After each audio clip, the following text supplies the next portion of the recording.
আসসালামু আলাইকুম দর্শক, শুভেচ্ছা নিন। আপনাদের সবাইকে স্বাগত জানাচ্ছি আমি কনক সরোয়ার আজকের অনুষ্ঠানে। তো দর্শক, আজকে আমার সঙ্গে অতিথি হিসেবে যোগ দিচ্ছেন। আমি যদি পরিচয় করিয়ে দিই, আজকে নতুন অতিথি দিয়ে শুরু করি।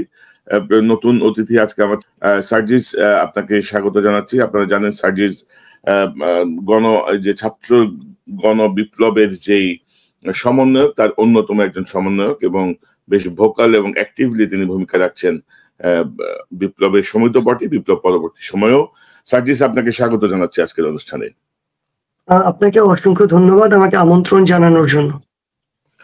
দর্শক, আমার সঙ্গে যোগ দিচ্ছেন আপনাদের অত্যন্ত প্রিয় মানুষ, লেখক, সাংবাদিক, মেরিন ইঞ্জিনিয়ার, আমার নিয়মিত অতিথি জনাব মিনা রশিদ। মিনা ভাই, আপনাকে স্বাগত জানাচ্ছি। ধন্যবাদ। আসসালামু আলাইকুম। আমার সঙ্গে যোগ দিচ্ছেন বাংলাদেশ থেকে সাংবাদিক মাসুম মাহবুব। বাংলাদেশে তিনি অনেক প্রিন্ট এবং টেলিভিশন মিডিয়া দীর্ঘদিন কাজ করেছেন এবং এখনো তিনি অনলাইনে সক্রিয় আছেন, নানা বিষয় নিয়ে কাজ করেন তার নিজস্ব চ্যানেলে। মাসুম, আপনাকে স্বাগত জানাচ্ছি। আসসালামু আলাইকুম, সবাইকে শুভেচ্ছা এবং ধন্যবাদ। দর্শক, আমার সঙ্গে যোগ দিচ্ছেন আপনাদের অত্যন্ত প্রিয়জন, অনলাইন হিরো, অ্যাক্টিভিস্ট, সাংবাদিক, অনুসন্ধানী রিপোর্ট, যার অনুসন্ধানী রিপোর্ট এখনো খুব আলোচিত, জনাব ইলিয়াস হোসেন। ইলিয়াস, আপনাকে স্বাগত জানাচ্ছি। এবং আমার সঙ্গে যোগ দিচ্ছেন ইনকিলাব মঞ্চের মুখপাত্র, যিনি দ্বিতীয়বারের মতো আমার চ্যানেলে যোগ দিলেন, জনাব শরীফ মোহাম্মদ হাদি, শরীফ ওসমান হাদি। ওসমান ভাই, আপনাকে স্বাগত জানাচ্ছি আজকের অনুষ্ঠানে। আসসালামু আলাইকুম, ধন্যবাদ। তো দর্শক, আমরা আজকেও আসলে মাহমুদ ভাই গত 3 দিন ধরে জেলখানায়, তিনি তার অসুস্থ মাকে দেখার জন্য গেছেন। তিনিও একজন বয়োজ্যেষ্ঠ মানুষ, নানা শারীরিক জটিলতায় আক্রান্ত। প্রথম কথা হচ্ছে, তার জেলে যাওয়ারই কথা ছিল না যদি তারা সিদ্ধান্ত নিতে পারতো যথাযথভাবে। যেহেতু তারা সিদ্ধান্তহীনতায় ভুগেছে, অথবা তারা চেয়েছে মাহমুদুর রহমান জেলে যাক। এই সরকারের মধ্যে আপনারা জানেন যে হাসিনার ভূতেরা এখনো সক্রিয়। সেই ভূতেরা হয়তো চেয়েছে মাহমুদুর রহমান জেলে যাক। সেটি একটা কারণ হতে পারে। কারণ নানা রকমের উপায় থাকার পরেও মাহমুদুর রহমানকে জেলে পাঠানো হয়েছে এবং গত 3 দিনে এর কোনো ওয়ে আউট করতে পারে নাই। তো সরকারের যে অপদার্থ যে আচরণ আর কি, বা চরিত্র, সেটি ক্রমশ প্রস্ফুটিত হচ্ছে, ক্রমশ বেরিয়ে আসছে যে কত অযোগ্যরা বসে আছে আমাদেরকে পরিচালনা করার জন্য, যদিও তারা মনে করে শাসন করতে বসছে, পরিচালনা করার জন্য। তো ইলিয়াস হোসেন, আপনাকে দিয়ে শুরু করি, যে কিভাবে দেখছেন যে 3 দিনেও আসলে মাহমুদ ভাইয়ের আমরা কোনো সুখবর পেলাম না। কিভাবে দেখেন আপনি? আপনার কাছ থেকে শুনি। জি, আসসালামু আলাইকুম। কনক ভাই, আমাদের এই যে আলোচনায় গতকালকে যে বিষয়গুলো আলোচিত হয়েছে, আমার মনে হয়েছে যে মানে গাধার পশ্চাৎ দেশে সুরসুরি দিলে যে অবস্থা হয়, আসিফ নজরুল সেই গতিতে হাঁটছেন। আজকে কিছুক্ষণ আগে আমি 2টা টেলিভিশনে দেখলাম, একই রকমের ছবি দিয়ে তারা নিউজটা করেছে। হঠাৎ করে দেখলাম একটা ছবি ভাইরাল হয়েছে, সেটা হচ্ছে আসিফ নজরুলের যেই শাশুড়ি, আসিফ নজরুলের শাশুড়ির নাম আপনারা জানেন, শাওন হুমায়ুন আহমেদের কি বলবো, স্ত্রী বলি, যাই হোক। তো হুমায়ুন আহমেদের স্ত্রী হচ্ছে এখন আসিফ নজরুলের শাশুড়ি কাম বান্ধবী। তো এই শাশুড়ি কাম বান্ধবীর একটা পোস্ট ভাইরাল হয়েছে। ক্যান্টনমেন্টের ভেতরে ঢুকিয়ে তাদেরকে জামায় আপ্যায়ন করা হচ্ছে, 2 জন, 5 জন, 10 জন, 20 জন করে বর্ডার পাস করে দেওয়া হচ্ছে। এটা বাংলাদেশের সংবিধানের কোথায় আছে? একজনকে আটক করা হচ্ছে, আমরা দেখছি সোশ্যাল মিডিয়াতে, তার ছবি ভাইরাল হয়ে গেল। হঠাৎ করে 2 ঘন্টা পরে শুনছি সে তাকে আটক করা হয় নাই। এটা কিভাবে সম্ভব? সবকিছুই তো অস্বাভাবিক ভাবে চলছে। তাহলে শুধু মাহমুদুর রহমানের ক্ষেত্রেই এত আইন, এত স্বাভাবিক, এত স্বচ্ছতা দেখানোর প্রয়োজন মনে হলো সরকারের, এটা আমাদের কাছে ভাল লাগে নাই। এখন আমাদের সোশ্যাল মিডিয়াতে আমরা কথা বলছি আর ধমক টমক দিচ্ছি, এটাতে ওই গাধার পিছনে সুড়সুড়ি দেওয়ার মতোই মনে করছে যে যা সুড়সুড়ি দেয় দেখ, এটা চলে যাবে। এই জায়গায় কনক ভাই থাকা যাবে না। আমি আজকে আপনাদের যারা এই প্রোগ্রাম দেখছেন তাদের সবার উদ্দেশ্যে বলতে চাই, আমার এখানে অতিথি যারা আছেন তাদেরকে বলতে চাই, আমরা রাজপথে একদম যেগুলো যে অন্যায় অনিয়ম হচ্ছে, সার্জিস আলম এখানে আছেন, হাসনাত আব্দুল্লাহ কালকে ছিলেন, এই প্রশাসনের 2 জন ছাত্রদের প্রতিনিধিও আছেন। সো যারা বিপ্লব করেছেন তারা জানে যে তারা কেন বিপ্লব করেছেন। এইখানে আলী ইমাম মজুমদারের মতো এইসব চোর বাটপার সারা জীবন সরকারের টাকা পয়সা গিলে উত্তরা, গুলশান, ধানমন্ডি বিভিন্ন জায়গায় বাড়িঘর করে তারপরে এখন এসে হঠাৎ করে চেয়ারে বসে গেছে, তারা তো জানে না যে এই বিপ্লবটা কিভাবে হয়েছে, কাদের রক্ত গেছে, কিছুই জানে না তারা। তারা তাদের মতো করে আলী ইমাম মজুমদার সব জায়গায় নাক গলাচ্ছে, পুলিশ থেকে শুরু করে সব নিয়োগে তারা নাক গলাচ্ছে। এখন এই লোকগুলো যে এইখানে আছে, এদের ব্যাপারে কথা বলবে, এদেরকে তো ফোর্স করতে হবে। সেই ফোর্স করার জন্য একটা ফোর্স এই দেশের দরকার। এখন সেটার জন্য আমরা মনে করি যে আমাদের একটা প্ল্যাটফর্ম থাকা দরকার। আমি, মিনার ভাই, অনুপ সরোয়ার আর মাহমুদ ভাইয়ের সাথেও কথা হয়েছে, মুশফিক ফজল আনসারী থেকে শুরু করে আমাদের শফিক রহমান, সবার সাথেই কথা হয়েছে। আমরা যেটা করতে চাচ্ছি যে একটা বৈষম্য বিরোধী গণমাধ্যম পরিষদ তৈরি করব। এটার নামটা এক্স্যাক্টলি এইটাই হবে কিনা সেটা নিয়ে আমাদের এখনো আলোচনা হয় নাই পুরোপুরি, তবে মোস্ট প্রবাবলি এই নামটাই বোধহয় থাকবে। আমাদের এই সংগঠন, এই ব্যানারে আমরা কারো বিরুদ্ধে কোনো কিছু না, যে সার্জিস্টরা যে আন্দোলন করছে আমরা তাদের সাথেও আছি। আমরা এখানে শরীফ ওসমান ভাই আছেন, ওসমান ভাইদের যেই ইনকিলাব সেটার সাথেও আছি। আমরা এক একজনের পরিপূরক। বিশেষ করে আমাদের যে দায়িত্বটা থাকবে, গণমাধ্যম যারা যেসব মালিকরা এখন পরিচালনা করছেন, সেই মালিকরাও ঠিক ওই গাধার মতোই সুরসুরি অনুভব করছেন। তাদেরকে বলা হচ্ছে বারবার আওয়ামী লীগের দালালরা এখানে বসে আছে, এখন পর্যন্ত বসুন্ধরাকে পরিচালনা করছে নঈম নিজাম। তারপরে বৈশাখী টেলিভিশন পুরোটা এই ভারতীয় রয়ের ইয়েরা বসে আছে। আপনার কালবেলার যেই সন্তোষ শর্মা, সে সরাসরি বিভিন্ন রিমান্ডের ভেতরে আমি অন্তত 5 জন আলেমের সাথে কথা বলেছি, 5 জন আলেম একই কথা বলেছেন যে সন্তোষ শর্মা নিজে তাদের রিমান্ডের সময় ওইখানে ডিবি অফিসে উপস্থিত থাকতেন। সো এরা এখনো এখানে বসে আছে। এই সোমা ইসলাম, ওইদিকে রাহুল রাহা বলা হচ্ছে যে তাকে বের করে দেওয়া হচ্ছে। রাহুল রাহা এখনো তাদের অফিসের গাড়ি ব্যবহার করছে, কালকেও তাকে তার গাড়ির স্টিকার সহ গাড়িতে একজন দেখেছে। এরকম এই যে একটা বিশাল চক্র, তারা মনে করছে যে কয়দিন পরে স্বাভাবিক হয়ে যাবে। এই স্বাভাবিক অবস্থা বাংলাদেশে আসতে দেওয়া যাবে না। সো আমরা মনে করি আমাদের একটা প্ল্যাটফর্ম থাকা দরকার, যে প্ল্যাটফর্ম প্রথমে তাদের সাথে কথা বলবে, মালিক পক্ষের সাথে। মালিক পক্ষ যদি না শোনে তাহলে কেমনে শোনাইতে হয় সেই ব্যবস্থা করতে হবে। আমার প্রাথমিক বক্তব্য এতটুকু। আমার মনে হয় যে এটা একটা ভালো উদ্যোগ হবে। আমরা তো কথা বলছিলাম, এটা নিয়ে নিশ্চয়ই আমরা একটু কথা আগাবো এবং আমরা একটা ফর্মাল একটা ঘোষণা দিব। আমরা সমন্বয়কদের সঙ্গে কাজ করব, বা প্রত্যেকটা প্ল্যাটফর্ম যেখানে আছে, কারণ এই জায়গাগুলো থেকে আমার মনে হয় যে এটাকে সহযোগিতা করা প্রয়োজন। কারণ বাংলাদেশের এত রক্তের পথের বিনিময়ে আমাদের যে বিজয়, সেটি টিকিয়ে রাখতে হলে আসলে সব দিক থেকে এক ধরনের চাপ, প্রেশার গ্রুপ তৈরি করতে হবে। সার্জিস, আমি আপনার কাছে আসি। এই যে মাহমুদুর রহমান সাহেব ধরেন কোর্টে আত্মসমর্পণ করলেন, তিনি জেলে পাঠিয়ে দেওয়া হলো। এখানে কিছু কথা বলা হচ্ছে যে মাহমুদ ভাইকে আমরা বলেছিলাম, তিনি কথা শুনেন নাই। তাকে বলেছিলাম আপনি হসপিটালে যান, হসপিটাল থেকে যে আবেদন করেন আপনি অসুস্থ, কোর্ট আপনাকে হসপিটালে থাকার ব্যবস্থা করে দিবে। অথবা আপনি কি বলে ওই যে ফৌজদারি কার্যবিধি 401 এর আওতায় আবেদন করেন, তাহলে আমরা মামলাটা স্থগিত করে দিব। অর্থাৎ ধরেন যেগুলো বলা হচ্ছে এগুলো হচ্ছে এক ধরনের কি বলবো, এক ধরনের ব্যাকডোরের পথ। মাহমুদ ভাই তো এই পথে যাবে না, এটা সবাই জানে। তো এখন এর বাইরেও পথ ছিল। সেই মামলা শফিক রেহমান, মিজানুর রহমান, ভুঁইয়া মিল্টন, তাদের আবেদনের প্রেক্ষিতে 1 বছর স্থগিত করা হয়েছে। তো ওই দুইজনকে কেন করলা রে ভাই? একসাথে সকল আসামির কার্যক্রম স্থগিত করে দিলেই তো হয়, একজন আবেদন করলেই তো হলো। ম্যাজিস্ট্রেট কোর্ট এই জামিন বা তাকে জেলে পাঠানোর বিষয়টা প্রলম্বিত করতে পারতো, সাথে সাথে পাঠাতে হবে এমন কোনো কথা নেই। হিয়ারিং আরো 3 দিন পরে করতে পারতো, 10 দিন পরে করতে পারতো। তো এই যে একটা অব্যবস্থাপনা, বা ধরেন সার্জিস, আপনি আন্দোলনের এই ছাত্র আন্দোলনের অনেকটা পুরোধার ভূমিকাতেই ছিলেন, যে গ্রুপটা আপনারা সামনে ছিলেন তার মধ্যে আপনি অন্যতম। আপনি কি মনে করছেন যে প্রায় 2 মাস হয়ে গেল, 2 মাস হয়ে যাচ্ছে, আর 7 দিন গেলেই 2 মাস পূর্ণ হবে। Are you happy with the performance of the government? Are you happy with their activities? What is your observation?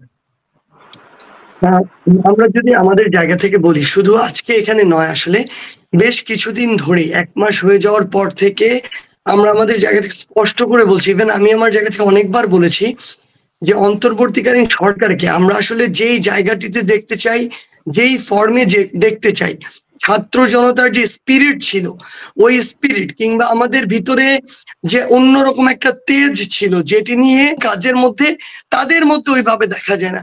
Even আমরা আমাদের কিছু উপদেষ্টাকে দেখেছি যারা এই সরকার আসার পূর্বে পুরো গণমানুষের সম্পৃক্ততা, সোশ্যাল মিডিয়া আসা থেকে শুরু করে সব জায়গায় খুব বেশি অ্যাক্টিভ ছিল, কিন্তু এখন তাদেরকে আপনি 7 দিনও একদিন খুঁজে পাবেন না।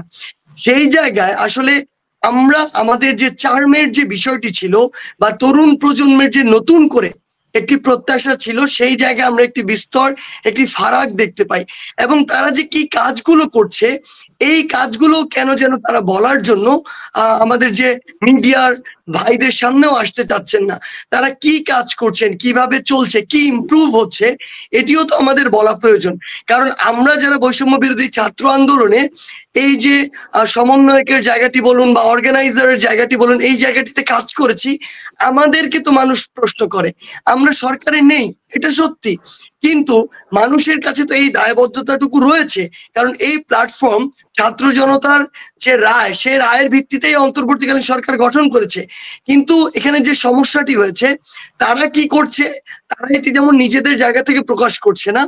আমরা যখন তাদের সাথে গিয়ে বিভিন্ন ভাবে কথা বলার চেষ্টা করি, এটি দেখা যায় হয় আমরা তাদের সাথে ঠিকমতো কথা বলার সুযোগটি করতে পারি না, কিংবা করতে পারলে উপযুক্ত বা প্রত্যাশিত যে উত্তরটি সেটি আমরা পাই না।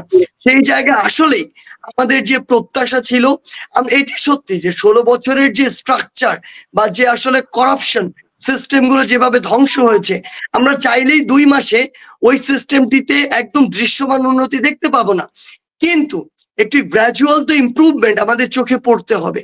সেই জায়গায় আসলে আমার জায়গা থেকে স্টিল আমার মনে হয় যে আসলে আমরা আমাদের ওই জায়গাগুলোতে, গুরুত্বপূর্ণ জায়গাগুলোতে এমন মানুষদের প্রয়োজন যারা কাজে আমরা ফিল্ডে দেখবো যে এক জায়গা থেকে আরেক জায়গা তারা মানুষের কাছে ছুটে যাচ্ছে, তাদের মধ্যে ওই স্পিরিটটুকু রয়েছে, তারা সেটি মানুষের সাথে এই কমিউনিকেশনটি করছে, তারা যে কাজগুলো করছে এটি মানুষের সামনে তুলে ধরছে। সেই জায়গায় আমরা একটি ল্যাগ দেখি এবং আমরা অবশ্যই চাই এই জায়গা থেকে তাদের অবশ্যই ঘুরে দাঁড়াতে হবে। যদি না দাঁড়ায় তাহলে যে আস্থার জায়গাটি থেকে তাদেরকে ওই গুরুত্বপূর্ণ জায়গা দেওয়া হয়েছে সেটির প্রত্যাশা তারা পূরণ করতে পারবে না, এবং মানুষের কাছে অবশ্যই এটার জন্য তারা যে ভিন্ন একটি নেতিবাচক চরিত্রে বাকি সময়টিতে এই বাংলাদেশের পার্সপেক্টিভে প্রদর্শিত হবে, এ বিষয়ে কোনো সন্দেহ নেই। তো সার্জিস, বলা হয়ে থাকে যে এইসব উপদেষ্টাদেরকে ছাত্ররাই আসলে নির্বাচন করেছে, ছাত্ররাই তাদেরকে মনোনীত করেছে উপদেষ্টা বানানোর জন্য। যেমন ডক্টর ইউনূসের ব্যাপারটা আমরা জানি যে আপনারাই তাকে রাজি করিয়েছেন, কিন্তু অন্যান্য উপদেষ্টারও বলা হচ্ছে যে আপনারা তালিকা দিয়েছেন, আপনাদের মনোনীত উপদেষ্টা এরা। আসলে কি তাই? আপনারা কোন ক্রাইটেরিয়া এদেরকে উপদেষ্টা বানালেন না, মনোনয়ন করলেন? একেবারে এনজিও থেকে আমার জায়গা থেকে একটি কথা আমি স্পষ্ট করে বলতে চাই যে প্রফেসর ডক্টর মোহাম্মদ ইউনূস স্যারের ক্ষেত্রে যদি আমরা বলি, তার ক্ষেত্রে এটি ঠিক যে আমরা ওই মুহূর্তে যারা আমরা ছিলাম, আমরা সকলে বসে এটি চিন্তা করেছি এই মুহূর্তে আমাদের এমন একজন ওই প্রধান উপদেষ্টার জায়গায় প্রয়োজন, যেই মানুষটি আসলে যাকে নিয়ে বিভিন্ন মহলের যে অভিযোগের ভিত্তি কিংবা বিভিন্ন মহল থেকে বিভিন্ন ভাবে আসলে বাধা দেওয়ার বিষয়টি ওই গুরুত্বপূর্ণ জায়গাটিতে সেটি যেন না থাকে, এবং সর্বজন গ্রহণযোগ্য এবং আন্তর্জাতিক ভাবে তার যেন ওই স্বীকৃতিটুকু থাকে। কারণ এটা সত্যি যে অভ্যুত্থানের পরবর্তীতে যে পাল্টা অভ্যুত্থান হওয়ার একটি সম্ভাবনা থাকে, এবং এটাও তো সত্যি যে যেই দোসররা আসলে বিভিন্ন সংস্থার নামে, বিভিন্ন ভূমিকায়, বিভিন্ন দেশের প্রভাবে প্রভাবিত হয়ে ওই সময়টুকুতে চেয়েছিল যে এই যে একটি ফ্যাসিস্ট হাসিনা সরকারের পতন হয়েছে এবং নতুন বাংলাদেশ এসেছে, এটার জন্য স্থায়িত্ব না থাকে, সেই জায়গায় তার মতো একটি ফেসকে আমরা উপযুক্ত মনে করেছিলাম, এবং ওই জায়গাটিতে আমরা আমাদের জায়গায় একমত হয়েছিলাম। এবং বাংলাদেশের অন্যান্য যারা রাজনৈতিক দল ছিল তাদের সাথে কিন্তু কথা বলা হয়েছে, আমাদের লিয়াজু কমিটি সেই জায়গাগুলোতে কথা বলেছে এবং তারাও একমত হয়েছিল ওই জায়গাটির ক্ষেত্রে। এবার বাকি যে জায়গাগুলো সেগুলোর ক্ষেত্রে যদি বলি, সেই জায়গায় একদম এটাই সত্যি যে বিভিন্ন জায়গা থেকে বিভিন্ন আসলে লিস্ট এসেছিল উপদেষ্টা মহলে কাকে বসানো যায়। সেটা বিভিন্ন রাজনৈতিক দল থেকে এসেছিল, যারা ছাত্র আন্দোলনকারী ছিল, সমন্বয়কারী ছিল, তাদের জায়গা থেকে ছিল, কিংবা বাংলাদেশের সুশীল সমাজ, বুদ্ধিজীবী সমাজ, সকলের জায়গা থেকে লিস্ট এসেছিল। এবং এখানে একটি গুরুত্বপূর্ণ বিষয় হচ্ছে কিছু কিছু নামের ক্ষেত্রে কোনো নির্দিষ্ট একটি গ্রুপের সরাসরি না ছিল যে এই নামটি সেখানে থাকতে পারে না। আবার কিছু কিছু জায়গায় এমন ছিল যে এই নামটির ক্ষেত্রে অনেকের পজিশন নিউট্রাল। সেই জায়গা থেকে একটি ব্যালেন্স প্রক্রিয়ার মাধ্যমে, কখনো এটি সত্যি নয় যে সবাইকে ছাত্র আন্দোলনকারীরা কিংবা সমন্বয়কারীরা বসিয়েছে, বিভিন্ন স্টেক হোল্ডারের মতামতের ভিত্তিতে, এবং যাকে নিয়ে কমপ্লিটলি এরকম একটা অ্যালিগেশন ছিল না যে তাকে বসানো যাবে না, সেই সার্বিক বিষয়গুলো ইভেন এখানে যারা যিনি আমাদের প্রধান উপদেষ্টা রয়েছেন তার জায়গা থেকেও কাকে নিয়ে কাজ করবেন এই জায়গাটিতে নিয়েও কিছু মতামত ছিল। সামগ্রিক বিষয়ে যে নামগুলোতে নিয়ে আসলে এই বিষয়টি ছিল যে এই নামগুলো নিয়ে কাজ করা যেতে পারে এবং স্ট্রিক্টলি এই নামগুলোর বিরুদ্ধে কোনো এলিগেশন নেই, সেই নামগুলো সেখানে গিয়েছে এবং সার্বিকভাবে এই উপদেষ্টা পরিষদ যেটি সেটি তৈরি হয়েছে। কিন্তু এটা তো সত্যি যে এটি চিরন্তন কোনো পদ নয়। এই পদটি যেমন ছাত্র জনতার রায়ের ভিত্তিতে ওই মানুষটিকে ওই পদে বসানো হয়েছে, ঠিক আমরা একইভাবে বিভিন্ন অলরেডি উদাহরণ সৃষ্টি হয়ে গিয়েছে যারা জনগণের মতের প্রতিফলন ঘটায়নি তাকে সেই পদ থেকে অন্য পদে স্থানান্তর করা হয়েছে।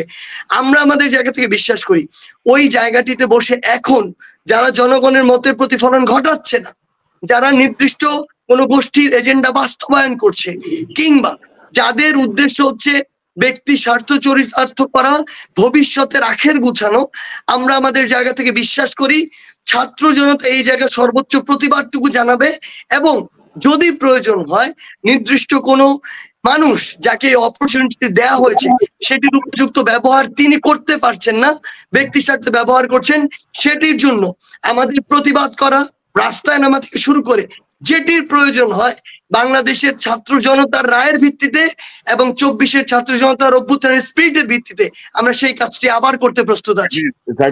আমি যদি একটু অ্যাড করি আপনার সাথে, ধরেন ওই যে আবার রাস্তায় দাঁড়াবেন, প্রতিবাদ করবেন, এত সময় আছে সময় নষ্ট করার? আমাদের 2 মাস হয়ে যাচ্ছে, 60 দিন, আপনারা একটা রিভিউ করেন কার পারফরমেন্স কি, কে কি করেছে এবং সেই অনুযায়ী একটা স্ট্রিক্ট আপনারা অবস্থান নেন। কারণ দেখেন ডক্টর ইউনূসের প্রতি আমাদের পূর্ণ আস্থা এবং সমর্থন আছে, কিন্তু তার আশেপাশে যারা বসে আছেন তাদের কারণে কিন্তু আমরা ডক্টর ইউনূসকে সহ আমরা সমালোচনা করতে বাধ্য হব, আমাদের কিছু করার নেই আসলে। ডক্টর ইউনূস আমাদের অত্যন্ত সম্মানের একজন মানুষ এবং আমরা মনে করি আমাদের দেশের জন্য তার প্রয়োজন, আমাদের দেশের এই দুরবস্থা থেকে টেনে তোলার জন্য তিনি যথেষ্ট শক্তিমান একজন মানুষ।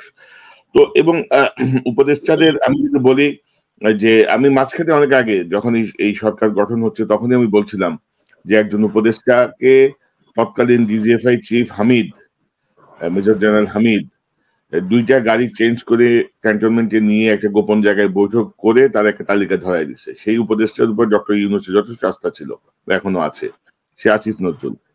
তো অনেক কিছুই আসলে ব্যাহত হয়ে যায় অনেক কৌশলে, আমরা এগুলো বুঝিও না আর কি। কারণ সাখাওয়াত হোসেনের মতো একজন ব্যক্তি কি কারণে এখানে আসবে, আলী ইমাম মজুমদার কি কারণে ঢুকবে, তারপরে আপনার এই যে ওই যে ব্যারিস্টার হাসান আরিফ কি কারণে ঢুকবে। অর্থাৎ বিপ্লবী চেতনায় ছাত্রদের শক্তিতে যে সরকারটা ক্ষমতায় আসলো সেই সরকারের সবার বয়স হচ্ছে 70 ঊর্ধ্ব, মানে ম্যাক্সিমাম আর কি, বিভিন্ন জায়গায় বসানো হয়েছে, কম্পেয়ার করলে আপনি দেখবেন 70 আপ সব। সো এগুলো এক ধরনের বিশাল, এইটাও এক ধরনের বৈষম্য আর কি, বিশাল বৈষম্য। তো আজকে আপনি একটা পোস্ট দিয়েছেন আপনার ফেসবুকে, আমি একটু আপনার সঙ্গে এই প্রসঙ্গটা শেষ করে, সরি ইনার ভাই, মাসুম ভাই আপনার একটু, ঠিক আছে, শুনছি, আমরা খুব ভালো লাগছে। আজকে একটা পোস্ট দিয়েছেন আপনার ফেসবুকে, আমি দেখছিলাম যে 23 ঘন্টা আগে আপনি পোস্টটা দিয়েছেন যে গণ অধিকার পরিষদে রাশিদের রেফারেন্সে আপনি বলেছেন যে সমকাল পত্রিকায় নিউজ খুঁজেছেন যে সমন্বয়করা ডিসি নিয়োগ দিচ্ছে বা অন্যান্য জায়গায় হস্তক্ষেপ করছে, এরকম বেশ কিছু নিউজ কিন্তু আসছে আপনাদেরকে ঘিরে। এবং আপনার স্ট্যাটাসের যে টোন, মানে কোনো সাক্ষ্য প্রমাণ কিন্তু নাই, বলে দেওয়া হচ্ছে এটা সমন্বয় করছে, এটা সমন্বয়কে সুপারিশ বা ইত্যাদি ইত্যাদি।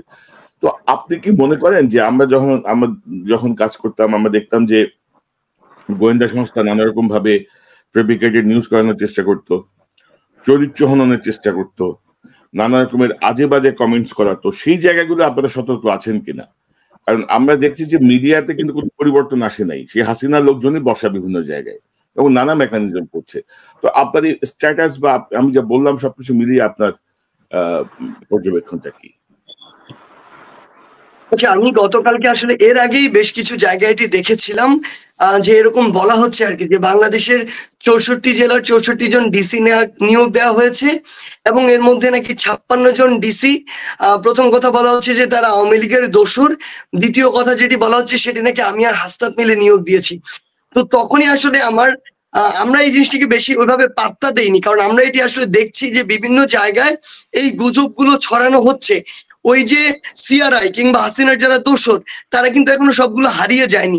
কিংবা আপনি যদি লক্ষ্য করেন যে এখানে একটি গোষ্ঠী রয়েছে, যে গোষ্ঠীটি এখন তাদের ব্যক্তিগত কিছু দলীয় স্বার্থ এটাকে বেশি প্রায়োরিটি দিচ্ছে দেশের স্বার্থের চেয়ে, কিংবা এই ফ্যাসিস্টকে দমন করে একদম পতন ঘটিয়ে অ্যাকচুয়ালি এই বাংলাদেশের ছাত্র জনতার যে একটি গ্রহণযোগ্য নির্বাচন, সেই নির্বাচনের মাধ্যমে যে একটি সরকার গঠন, সেই প্রসেসে যাওয়ার আগেই কিছু মানুষ যারা আসলে তাদের ব্যক্তি স্বার্থ চরিতার্থ করার জন্য অ্যাকচুয়ালি এই যে সমন্বয়কদের নাম দিয়ে হোক কিংবা বিভিন্ন যারা ভালো কাজ করার চেষ্টা করছে তাদেরকে কেন জানি তারা পটেনশিয়াল থ্রেট মনে করা শুরু করছে, এবং এখনই তারা উঠে পড়ে নেমেছে যে কিভাবে তাদের প্রশ্নবিদ্ধ করা যায়।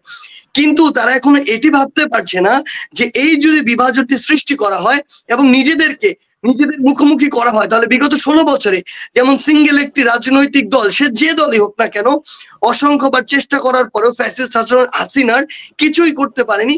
কি পরিস্থিতি আবার তৈরি হবে, নিজেরা নিজেদের বিরুদ্ধে লেগে যাব, কিন্তু তারা তাদের যে ফায়দাটি নেয়ার চক্রান্ত করে আবার একটি বড় ক্ষতি করার সেই কাজটি তারা করে ফেলবে।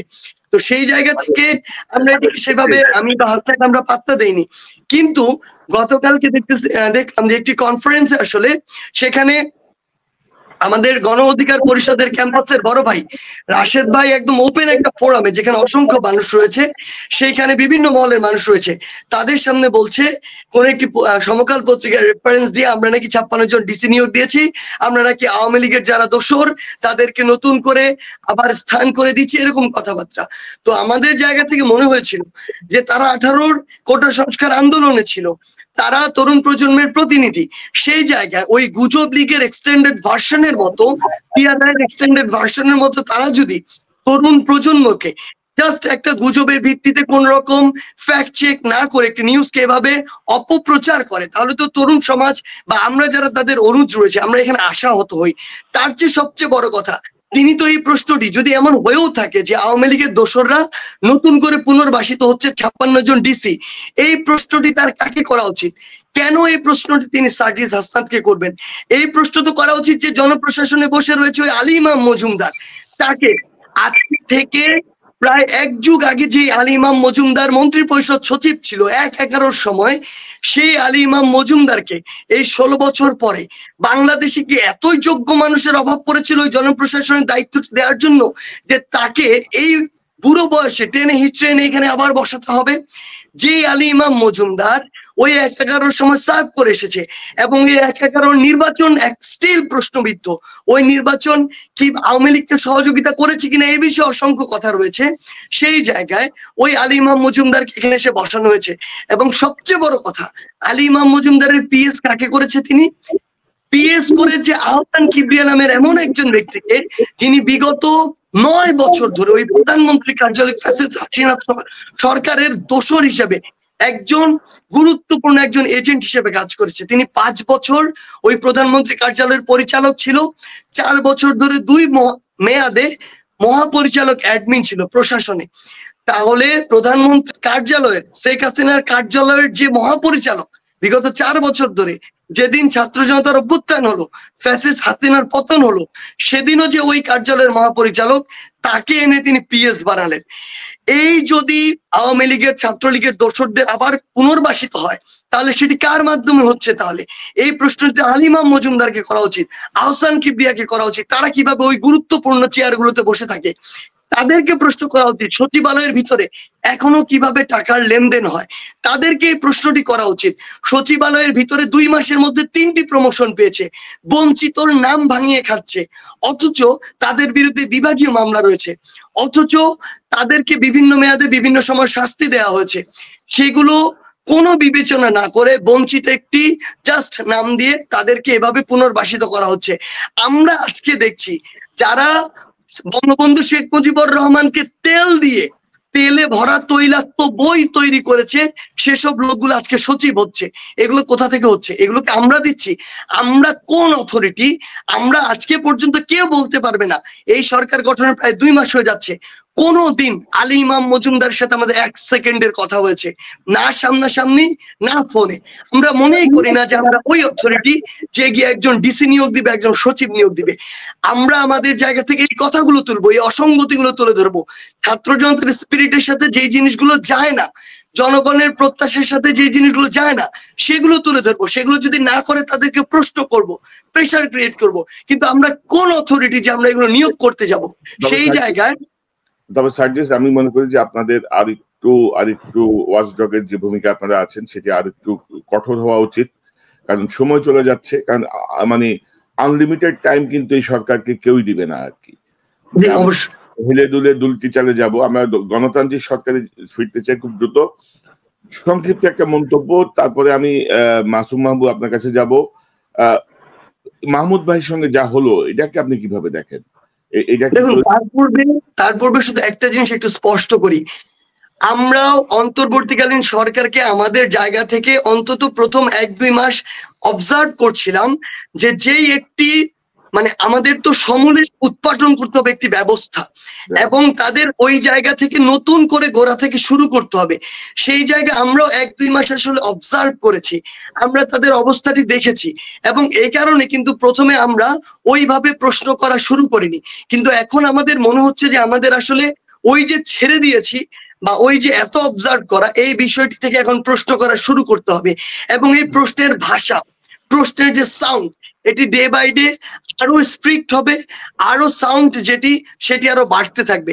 সেই জায়গা আমরা আপনাদেরকে নিশ্চিত করতে চাই, এবং আপনাদের মাধ্যমে বাংলাদেশ সহ পুরো পৃথিবীতে বাংলাদেশের যারা মানুষ রয়েছে, বাংলাদেশি রয়েছে, তাদেরকে নিশ্চিত করতে চাই।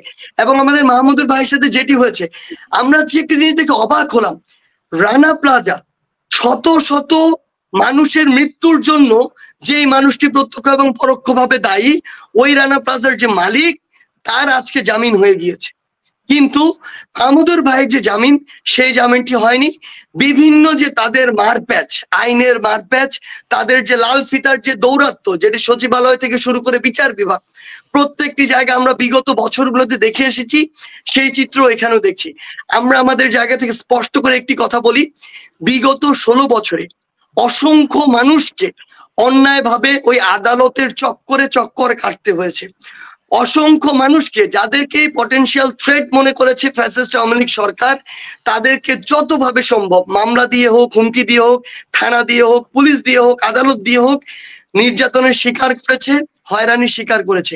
কিন্তু আজকে এই 24 সালে অভ্যুত্থান পরবর্তী সময়ে এমন যদি অবস্থা আমরা অন্য কাউকে দেখি, আমরা যেটি গতকালকে দেখেছি যে আমাদের যে তুলিয়াপার যে ভাই, তার সাথে যেটি হয়েছে, এই চিত্রগুলো যদি আমরা এখন আবার দেখি, আমরা স্পষ্ট করে বলি আমরা কোনোদিন এগুলোর পক্ষে আমাদের রায় যাবে না, এবং এগুলোর বিপক্ষে আমাদের স্পষ্ট অবস্থান থাকবে। এবং আমরা আমাদের জায়গা থেকে সর্বোচ্চ ভাবে প্রতিবাদ জানানোর যে ভাষা এবং যেভাবে জানানোর প্রয়োজন, আমরা সেটি জানাবো। জি, আমরা মায়ের ডাকের তুলির ভাইয়ের ব্যাপারটা নিয়ে আমরা আসবো। এবং শুধু ধরেন রানা প্লাজা না সার্জিস, আপনি যদি দেখেন সকল শীর্ষ সন্ত্রাসী বের হয়ে গেছে। ইভেন কি করোনার সময় যে প্রতারক শাহেদ, রিজেন্টের শাহেদ, যার যাবজ্জীবন কারাদণ্ড হয়েছে, সেও জামিনে বের হয়ে গেছে। তো মানে এটা একটা মহোৎসব যাচ্ছে আর কি মনে হচ্ছে, মানে ললেসনেস বা বিচার বিভাগ। জি, আমরা আমাদের জায়গা থেকে যে জিনিসটা লক্ষ্য করছি, দেখুন অনেকে আসলে এটা সত্যি যে বিভিন্ন মিথ্যা মামলায় অনেক নির্দোষ ব্যক্তিকে আদালতে রাখা হয়েছিল, আদালতের মাধ্যমে আদালতকে অপব্যবহার করে, আমি যদি শব্দটা বলি ইউজ, এটা আরো ভালো শোনাবে, আদালতকে কিংবা থানাকে এক প্রকার ইউজ করে আসলে এই মানুষগুলোকে কারাগারে বন্দী করা হয়েছিল। এটা যেমন সত্য, এমন অসংখ্য অপরাধী, অনেক জঙ্গি গোষ্ঠীর সদস্য কিংবা অনেক আসলে একদম দাগী আসামি, তারাও ওই বিভিন্ন মামলায় তারা বিভিন্ন মেয়াদে সাজা প্রাপ্ত হয়ে ওই কারাগারগুলোতে বন্দী ছিল। কিন্তু আজকে তারা বিভিন্ন নামে বিভিন্ন মানুষকে ব্যবহার করে টাকা দিয়ে বিভিন্ন গোষ্ঠীকে বিভিন্নভাবে সুবিধা দেওয়ার যে তাদের জায়গা থেকে অঙ্গীকার, সেই অঙ্গীকার করে, কিংবা আমরা এমনও শুনতে পাচ্ছি যে তারা বের হয়ে তাদেরকে একটি বড় আর্থিক সহযোগিতা দিবে কোন একটি গোষ্ঠীকে, তারা বের হয়ে সেই জায়গা থেকে কোন একটি গোষ্ঠীকে ম্যান সাপ্লাই দিবে। এই জিনিসগুলোর অঙ্গীকার করে তারা এই মানুষগুলো ওই জামিনটি নিচ্ছে এবং কারাগার থেকে মুক্ত হচ্ছে। কিন্তু দিন শেষে এটা তো পুরো দেশের যারা সাধারণ মানুষ, নিরপরাধ মানুষ, তাদের জন্য থ্রেট। কারণ তারা যে কাজগুলোর সাথে অভ্যস্ত, তারা যে সার্কেলটির সাথে, সিন্ডিকেটটির সাথে অ্যাটাচ, তাদের উদ্দেশ্য এবং লক্ষ্য তো কখনোই ভালো ছিল না, এবং তাদের রক্তে এটি জেনেটিক্যালি রয়েছে। সেই জায়গা থেকে আমরা কখনোই এটিকে সমর্থন করি না, এবং আমরা আমাদের জায়গা থেকে এটির বিরুদ্ধে কি অবস্থান নেওয়া যায়, কিভাবে নেওয়া যায়, আমরা অবশ্যই অতি দ্রুত সময়ের মধ্যে সেটি পর্যালোচনা করে আমাদের স্টেপটি নিব। দিন কাটলা দিয়েছে, সেটার করেছে, তাদেরকে কোনোদিন খালেদা জিয়া বা তারেক রহমান ডেকে বলেছে এটাও তারা বলতে পারবে না। কিন্তু শেখ হাসিনার জন্মদিনের শুভেচ্ছা জানিয়ে প্রথম আলো ঘুরে রেখেছে গল্প। আই থিঙ্ক প্রথম আলো বুঝতে পারেনি যে হাসিনা এভাবে চলে যাবে। তো এই কথাটা আমি কেন বললাম, এই যে বাংলাদেশের শাহবাগিতা, আমরা একটা নতুন স্লোগান আজকে দিয়েছি, এটা আপনাদের সম্মানও জানাতে চাই, যে শহীদেরা দিচ্ছে ডাক, শাহবাগিতা নিপাত যাক।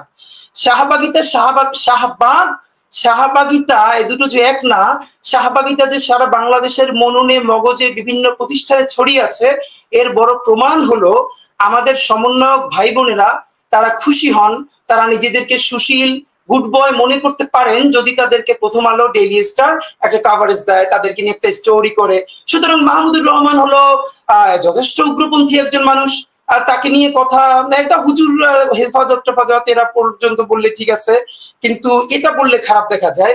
এই যে মননে মগজে এটা তৈরি করা গেল, এবং সেখান থেকে আমাদের একজন সমন্বয়ক, আমি নাম ধরে বলতে পারি, প্রত্যেককে আমি খেয়াল করেছি, যাদেরকে মানুষ চেনে, তারা কেউ, মাহমুদ ভাই তো হঠাৎ করে, আমরা তো 24 ঘন্টা আগে বলেছি মাহমুদ ভাই আসছেন, তার মা অসুস্থ, একজন বিমানবন্দরে যেতে পারেন নাই। তিনি যেদিন কারাগারে গেলেন সেখানে তাকে কোম্পানি দিতে যেতে পারেন নাই। ইভেন এরপরে একটা ফেসবুক পোস্টও দিতে পারেন নাই। আপনারা এটাকে কোনোভাবে এভাবে এড়িয়ে যেতে পারবেন না, তারা কেউ খেয়াল করেন নাই। কারণ মাহমুদ ভাইকে হাজারো ছাত্র জনতা 24 ঘন্টার নোটিসে আমরা ইনকিলাব মঞ্চ যে আয়োজন করেছি তাকে রিসিভ করার জন্য, সেটা কিভাবে মানুষ গেছে আপনারা দেখতে পেরেছেন। তা আমি আপনাকে একটা কথা শুধু সার্জিসের কাছ থেকে কোট করি, বিপ্লব কিভাবে হারিয়ে যায় দেখেন। সার্জিস হয়তো কনসিয়াসলি বলে নাই, সার্জিসও কিন্তু বলেছে অন্তর্বর্তীকালীন সরকার। আমি খুবই অপোজ করছি। কিসের অন্তর্বর্তীকালীন সরকার? এটা কি কোনো অন্তর্বর্তীকালীন সরকার? এখন পর্যন্ত রেকর্ডেড প্রায় 1600 মানুষ শহীদ হয়েছে 3 থেকে 4 দিনে। মানে ক্যান ইউ ইমাজিন? হাজার হাজার মানুষ চিরতরে অন্ধ হয়ে গেছে, পঙ্গু হয়ে গেছে। আমি গত সেশনে আপনাদেরকে একটা গল্প শুনিয়েছি, এক পরিবারের কিভাবে 3 জন মারা গেছে। কত গল্প এরকম। আপনি এটা এরপর এটা অন্তর্বর্তীকালীন সরকার? আমরা তো বিপ্লব করেছি। সেই বিপ্লবের পর বিপ্লবী সরকার না হয়ে যখন অন্তর্বর্তীকালীন সরকার হিসেবে নিজেদেরকে পরিচয় দেয়, বিপ্লব তো তখনই বিহাত হয়ে যায়। আমি আপনাকে একদম নাম ধরে বলতে চাই, একমাত্র আদিলুর রহমান এবং ডক্টর ইউনুস ছাড়া, ডক্টর ইউনুস অন্যভাবে জুলুমের শিকার হয়েছেন, অল্প কিছুদিন জেল খেটেছেন, তাকে 7 তলা পর্যন্ত বয়োবৃদ্ধ মানুষ হাঁটিয়ে উঠেছে, কিন্তু আদিলুর রহমান সত্য প্রকাশের দায়ে জেল খেটেছেন। এই ছাড়া এই যে উপদেষ্টা পর্ষদ ছাত্র জনতার রক্তের উপরে দিয়ে গঠিত হলো, আপনি আমাকে একজনের নাম বলেন যিনি এই ফ্যাসিস্ট আমলে বড় কোনো অন্যায়ের শিকার হয়েছে, জেল খাটা তো দূরের কথা, তাদের কোনো ক্ষতি হয়েছে? এটা তো গণ এনজিও তন্ত্রী সরকার। আরো যদি খোলামেলা বলি, এটা প্রথম আলোর সরকার, প্রথম আলোর কলামিস্ট, প্রথম আলোর সরকার তারা গঠন করেছে। আমি আজকে মানববন্ধনে একটা কথা স্পষ্ট বলেছি, এই সরকারের বিরুদ্ধে আমরা একটি কথাও এতদিন বলি নাই, বৃহত্তর ঐক্যের জন্য, যে আমরা ছাত্র জনতার রক্তের বিনিময়ে যে সরকার গঠন করেছি সেটা যদি ক্ষতিগ্রস্ত হয় আমরা সবাই সর্বনাশের সম্মুখীন হব। কিন্তু আজকে থেকে আমরা একদম নাম ধরে ধরে একজনের বিরুদ্ধে বলা শুরু করছি, ঠিক এই জন্য যে আমরা করেছি বিপ্লব। সর্বপ্রথমে বিপ্লব বেহাত হয়েছে ফ্যাসিবাদের যে সংবিধান, যে ফ্যাসিস্ট সংবিধান, যেটা বাংলাদেশের কোন গণমানুষের আকাঙ্ক্ষার প্রতিফলন হয় নাই। এটা আওয়ামী লীগের নিজস্ব, কি বলবো, যে একটা সংবিধান তো নয়, নিজস্ব গঠনতন্ত্রের চেয়ে আরো বাজে কিছু, সেইটা বাংলাদেশের মানুষের নামে সংবিধান নামে চাপিয়ে দেওয়া হয়েছে। আর সেই সংবিধানের অধীনে আমাদের এই সরকারকে শপথ নেয়ার জন্য বলা হয়েছে। সেদিনে তো আমাদের কি হয়ে গেছে, এই চুপ্পু যে হলো বাংলাদেশের সর্বোচ্চ, কি বলবো আপনাকে, মানে সচিবালয়ের, মানে সে কি হতে পারে, সে রাষ্ট্রপতি হচ্ছে, সেই রাষ্ট্রপতির অধীনে আপনি শপথ গ্রহণ করে আপনি তো প্রথমেই সেটা নাই করে দিয়েছেন। এখন আমি আপনাকে যেটা বলি, আপনারা যেটা খুবই বাজেভাবে বলতে চাই, আল্লাহ না করুক যদি তাবেদার সেবাদার কোনো সরকার আবার বাংলাদেশে ফিরে আসে, যারা শহীদ হয়ে গেছে আল্লাহ তাদেরকে নিয়ে গেছেন, আহত হয়ে আছে, আমি আমার মতো সমন্বয়ক সার্জিস হাসনাতদের মতো লাখো তরুণ যারা বাংলাদেশে নেমে এসেছিল জীবনের ভয় উপেক্ষা করে। আপনি একটা জিনিস খেয়াল করেছেন কিনা, একটা ছেলেকে খুব ভাইরাল হয়েছে যে এত ক্লোজ একটা ছেলেকে গুলি করছে, ছেলেটা সরছে না, ক্রিকেটের ব্যাটের মতো সেই গুলি প্রোটেক্ট করছে। মানে মানুষের উপর যে আল্লাহ কি ভর করিয়েছিলেন অদ্ভুত, মানে আমরা চিন্তা করতে পারি না। তো এই সরকার যদি কলাপস করে, সেই তাবেদার সেবাদার সরকার যদি আসে, আমাদের বাবা মায়েরা এই লক্ষ তরুণের হাড় গরু খুঁজে পাবে না আমাদের দাফন করার জন্য। সুতরাং আমরা এই সরকারের বিরুদ্ধে এতদিন কোনো কথা বলিনি, কিন্তু অবস্থা এমন গেছে আপনি খেয়াল করুন। আমি শুধু আসিফ নজরুল স্যারকে কেন বলবো, এই যে আমাদের সমন্বয়করা এই শাহবাগীপনা আইডিপি শাহবাগীতে থেকে মুক্ত হতে পারলো না, এই যে আপনারা খেয়াল করেছেন কিনা, আমাদের যেই সব স্লোগান আমাদের ছেলেরা মেয়েরা লিখেছে, আন্দোলনের কয়েকদিন পরেই সেই স্লোগান গুলোকে মুছে সুশীল সুন্দর সুন্দর কথা লেখা হলো। কেন? যে না না এগুলো অশ্রাব্য, এগুলো অশ্লীল। আরে সুশীল সুন্দর কথা বলে গত 17 বছরে তোমরা ফ্যাসিবাদকে নামাতে পারো নাই। আমাদের যেসব ছেলেরা মেয়েরা যে অশ্লীল অসভ্য নোংরা কথা বলে ফ্যাসিস্ট খুনি হাসিনাকে দেশ পালাতে বাধ্য করেছে, সেগুলো গালি না তো, সেগুলো তো অশ্লীল না তো, মহাকাব্য, সব থেকে পবিত্র শব্দ, সেগুলিকে মুক্তি দিল কারা? আমরা তাদেরকে কি আইডেন্টিফাই করেছি? আমাদের স্লোগান তুমি কে আমি কে রাজাকার রাজাকার, এই কথা শুনে প্রত্যেকটা মানুষ নেমে এসেছে। 1 মাসের মধ্যে সেটাকে বলা হলো তুমি নও আমি নই রাজাকার রাজাকার। এই শাহবাগিতা এই সুশীলপনা আপনাদেরকে কে শিখিয়েছে? এই যে প্রথম আলো, আমি কেন বারবার বলছি প্রথম আলো একটা প্রতিষ্ঠান না, প্রথম আলো বাংলাদেশে একটা সিম্বল, এটা একটা প্যাথোলজি। এই যে শাহবাগীপনা, আমি আপনাদেরকে বলি বাংলাদেশে কোনোদিন আওয়ামী লীগ হয়তো থাকবে না, কিন্তু শাহবাগিতা থাকবে। এই যে সব শাহবাগিতা, এর বড় প্রমাণ আমি বলি, আমাদের সার্জিস পর্যন্ত যখন বলছে অন্তর্বর্তীকালীন সরকার, তাহলে আমাদের যে বর্তমান যারা উপদেষ্টা আছে তারা নিজেদেরকে, আপনি খেয়াল করেন তারা তো সবাই চাকরি করছে। আই রিপিট, আমরা যদি এখন আজকে সরকার কলাপস করে তাদের কি হবে? তারা কেউ হয়তো বিদেশ চলে যাবে, তারা নইলে আবার বাংলাদেশে এসে রেস্ট করবে, বাংলাদেশে তাদের তো কিচ্ছু হবে না। কিন্তু যাদের এই বিপ্লবে যার পরিবারের একজন মারা যায় নাই, আহত হয় নাই, নিহত হয় নাই, সেই স্পিরিট কিভাবে ধারণ করবে? আলী ইমাম মজুমদারের মতো তিনি সব থেকে বড় ইনএবলার, তিনি কি করেই হন? সুতরাং আমরা এটা বলবার চেষ্টা করেছি, মাহমুদুর রহমানকে আগামী 48 ঘন্টার মধ্যে সরকার নিজ উদ্যোগে যদি তার সকল মামলা প্রত্যাহার করে সসম্মানে মুক্তির ব্যবস্থা না করেন, আজকে আমরা রাজু ভাস্কর্যে দাঁড়িয়েছিলাম, আমরা রাজু ভাস্কর্যে দাঁড়াবো না। আইন উপদেষ্টা আসিফ নজরুল স্যারকে আমি বলেছি যে আপনার কার্যালয়ের সামনে দাঁড়াবো, আমাদের মাথা গুনে লোক গুনে আপনি চিন্তা করবেন না, আমাদেরকে রক্তাক্ত না করে ওখান থেকে আপনি সরাতে পারবেন না। বাংলাদেশের মানুষ রক্ত দেওয়া শিখে গেছে। আমি এবং আসিফ নজরুল স্যারকে একটা কথাই বলেছি, এটা বলে আমি প্লিজ শেষ করছি, যে মাহমুদুর রহমান সাহেবকে আপনার দেখতে যদি এত দ্বিধা, তার মাকে দেখতে যেতে যদি আপনার এত দ্বিধা, তাহলে যেই আন্দোলন সংগ্রাম শিখিয়েছেন মাহমুদুর রহমান, সেই আন্দোলনের ফসল হিসেবে আপনারা সরকার হলেন, সেই সরকারের উপদেষ্টা হতে আপনাদের লজ্জা করে না, দ্বিধা করে না, ঘৃণা করে না? আপনাদের এত সুশীলীপনা আপনাদের সেজন্য লজ্জা লাগে না? সুতরাং ইনকিলাব মঞ্চ আজকে যে মানববন্ধন করেছে ছাত্র জনতাকে নিয়ে 48 ঘন্টা, এবং আপনাদেরকে আমি সেটাও ঘোষণা দিয়েছি, আগামী যে নতুন বাংলাদেশ নির্মিত হবে, এই ফ্যাসিবাদের সংবিধান বিলোপ করে নতুন সংবিধান, জন আকাঙ্ক্ষার যেখানে অভিপ্রায় ঘটবে, প্রতিফলন ঘটবে, সেই সংবিধান না হওয়া পর্যন্ত আমরা নতুন বাংলাদেশ বিনির্মাণের যে সংগ্রাম করব, সেই সংগ্রাম আমরা মাহমুদুর রহমান ভাইকে মুক্ত করে তার নেতৃত্বে আমরা সেই নতুন বাংলাদেশ বিনির্মাণের সংগ্রাম ইনশাআল্লাহ আমরা পরিচালনা করব। এ পর্যন্ত আবার পরে সুযোগ পেলে বলবো। ধন্যবাদ শরীফ ওসমান। মিনার ভাই, আপনি শুনছিলেন আলোচনা, শরীফ ওসমান বেশ কিছু প্রশ্ন রেখেছেন সার্জিসের কাছে, আমি সেগুলোতে যাব। আপনার পর্যবেক্ষণটা শুনি, আপনি তো যদি আমাদেরকে একটু আপনার অভিমতটা দেন। ধন্যবাদ কনক সারোয়ার ভাই।